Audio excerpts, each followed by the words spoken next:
Today I begin a new life. Today I shed my old skin which had too long suffered the bruises of failure and the wounds of mediocrity. Today I am born anew, and my birthplace is the vineyard where there is fruit for all. Today I will pluck grapes of wisdom from the tallest and fullest vines in the vineyard. For this were planted by the wisest of my profession, who have come before me, generation upon generation. Today I will savour the taste of grapes from these vines, and verily I will swallow the seed of success, but in each a new life I will sprout within me. The career I have chosen is laden with opportunity, yet it is fraught with heartbreak and despair. And the bodies of those who have failed, where they piled one atop another, would cast its shadows down upon all the pyramids of the earth. Yet I will not fail as the others, for in my hands I know, hold the charge which will guide me through perilous waters to shores, which only yesterday seemed but a dream. Failure will no longer be my payment for struggle, just as nature made no provision for my body to tolerate pain. Neither is it made any provision for my life to suffer failure. Failure, like pain, is alien to my life. In the past, I accepted it as I accepted pain. Now I reject it, and I am prepared for wisdom and principles which will guide me out of the shadows into the sunlight of wealth, position, and happiness. Far beyond my most extravagant dreams, until even the golden apples in the garden of Hesperides will seem no more than my just reward. Time teaches all things to he who lives forever, but I have not the luxury of eternity. Yet within my allotted time I must practice the art of patience, for nature acts never in haste. To create the olive, king of all trees, 100 years is required. An onion plant is old in 9 weeks. I have lived as an onion plant. It is not pleased me. Now I would become the greatest of olive trees, and in truth the greatest of salesmen. And how will this be accomplished? For I have neither the knowledge nor the experience to achieve greatness, and already I have stumbled in ignorance and fallen into the pools of self-pity. The answer is simple. I will commence my journey unencumbered with either the weight of unnecessary knowledge or the handicap of meaningless experience.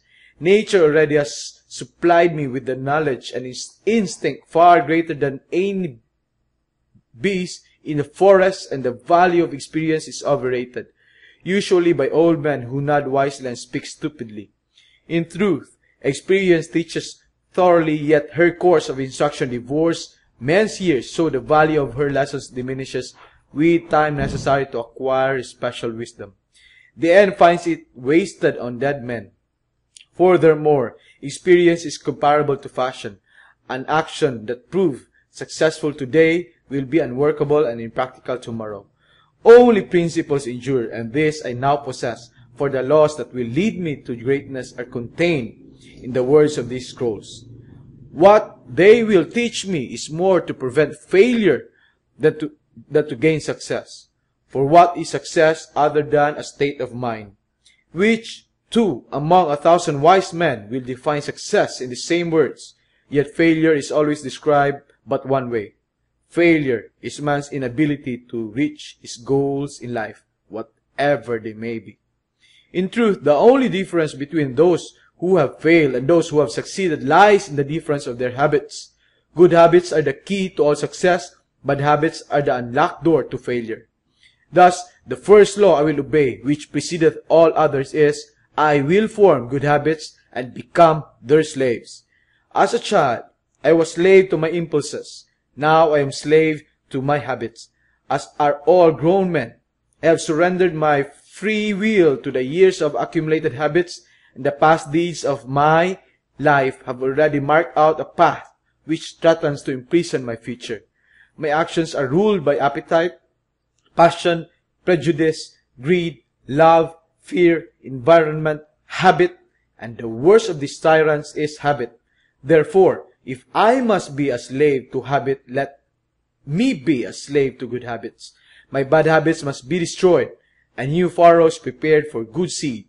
I will form good habits and become their slave. And how will I accomplish this difficult feat? Through the scrolls. It will be done. For each scroll contains a principle which will drive a bad habit from my life and replace it with one which will bring me closer to success. For it is another of nature's laws that only a habit can subdue another habit. So, in order for these written words to perform the chosen task, I must discipline myself with the first of my new habits, which is as follows. I will read each scroll for 30 days in this prescribed manner, before I proceed to the next scroll. First, I will read the scroll in silence when I arise. I will read the words in silence after I have partaken of my midday meal. Last, I will read the words again just before I retire at each day. The most important of this occasion, I will read the words aloud. On the next day, I will repeat this procedure, and I will continue in like manner for 30 days. Then, I will have lived with each scroll for 30 days, and my reading has become habit. And what will be accomplished with this habit? Herein lies the hidden secret of all man's accomplishment. As I repeat the words daily, they will soon become a part of my active mind. But more important, they will also seep into my other mind, that mysterious source which never sleeps, which creates my dreams, and often makes me act in ways I do not comprehend. As the words of these scrolls are consumed by my mysterious mind, I will begin to awake each morning with the vitality I have never known before. My vigor will increase, my enthusiasm will rise, my desire to meet the world will overcome every fear I once knew at sunrise, and I will be happier than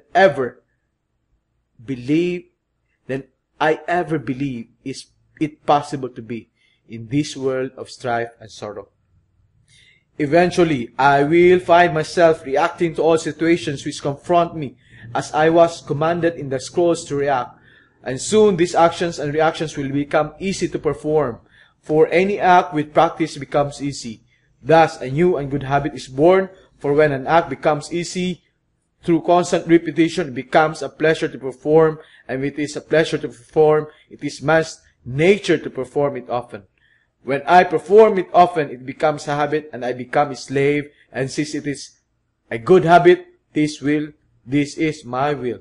Today, I begin a new life, and I make solemn oath to myself, nothing will retard my new life's growth.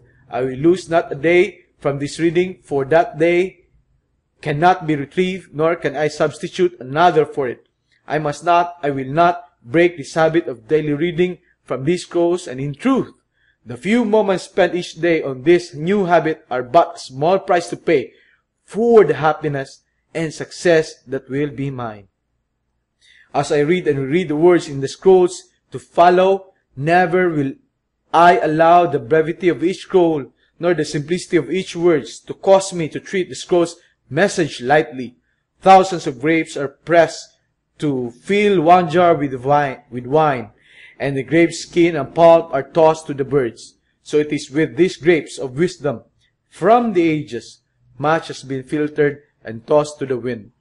Only the pure truth lies distilled in the words to come. I will drink as instructed and spill not a drop. And the seeds of success I will swallow. Today my old skin has become as dust. I will walk tall among men, and they will know me not. For today I am a new man with a new life.